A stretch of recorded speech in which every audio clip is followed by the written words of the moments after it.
Peer Assist. Tools ini digunakan sebelum proyek dimulai. Perusahaan dapat menggunakan pengetahuan perusahaan untuk memitigasi risiko pada sebuah proyek berskala besar, berbiaya atau berisiko tinggi. Contoh di sebuah divisi jaringan dan layanan memiliki sebuah proyek pembukaan sebuah kantor cabang baru di sebuah kota. Seseorang atau tim ditunjuk menjadi project officer. Agar terjadi pembelajaran sebelum proyek dimulai, manajemen mengirimkan seorang atau tim lain atau peer assist kepada project officer sebagai mitra sejawat untuk berdiskusi dan bertukar pikiran dalam proyek tersebut. Peer assist adalah seorang atau tim yang memiliki jabatan dan kemampuan atau kompetensi setara dengan project officer. Agar dapat memperkaya wawasan, peer assist dipilih dari karyawan yang memiliki bidang kompetensi dan pengalaman berbeda. Peer assist diharapkan menjadi sarana efektif dalam proses pembelajaran, diskusi, eksplorasi ide, uji inovasi, dan kreativitas. Peer assist dibutuhkan ketika akan memulai sebuah proyek. Kita harus mendapatkan saran-saran dari orang yang lebih berpengalaman. Yang kedua adalah ingin belajar dari pihak lain yang mengalami masalah yang sama di masa lalu. Berikutnya, menghindari situasi tertentu yang tidak diinginkan dalam waktu yang lama. Lalu nomor 4, kita tidak yakin prosedur mana yang harus kita ikuti.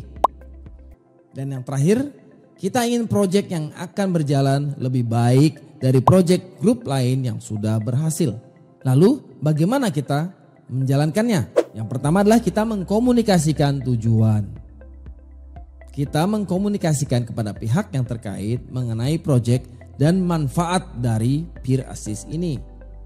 Lalu kita sampaikan juga rencana program peer assist dengan project officer yang lain. Berikutnya, mengundang seorang fasilitator dari eksternal. Dan yang keempat adalah komitmen waktu.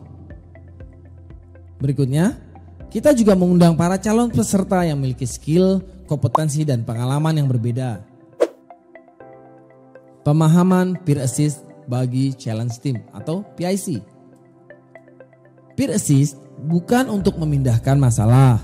Kepemilikan masalah tetap melekat ke challenge team atau PIC. Asisten tim hanya membantu. Challenge team atau tim yang mendapatkan tugas harus memiliki akuntabilitas dan definisi permasalahan yang jelas. Ingat, challenge team lah yang akan mendapatkan pujian dan kritik, bukan asisten tim. Lalu asisten tim. Persyaratannya adalah harus penuh pengertian. Tidak boleh tersinggung jika pendapat atau sarannya tidak digunakan oleh challenge team.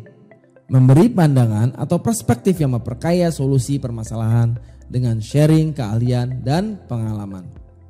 Agar lebih jelas, di sini kita bisa lihat diagramnya, yaitu person in charge atau PIC adalah orang yang akan ditugaskan, harus memiliki rasa memiliki terhadap proyek, tanggung jawab, pemahaman terhadap permasalahan. Lalu, pendamping atau asisten tim harus memiliki pemahaman yang baik, perspektif yang baik, keahlian yang baik, pengalaman yang cukup. Dari keduanya akan menghasilkan diskusi, alternatif solusi, sudut pandang baru, tips, cerita, dan pengalaman. Tools ini juga memiliki beberapa tantangan. Yang pertama adalah budaya atau kematangan organisasi. Tidak semua orang dapat menerima dengan baik jika konsep atau pendapatnya tidak digunakan oleh orang lain. Dalam hal ini, project officer sudah mengerti bahwa keputusan akhir ada di tangan project officer, bukan peer. Lalu yang kedua adalah tanggung jawab.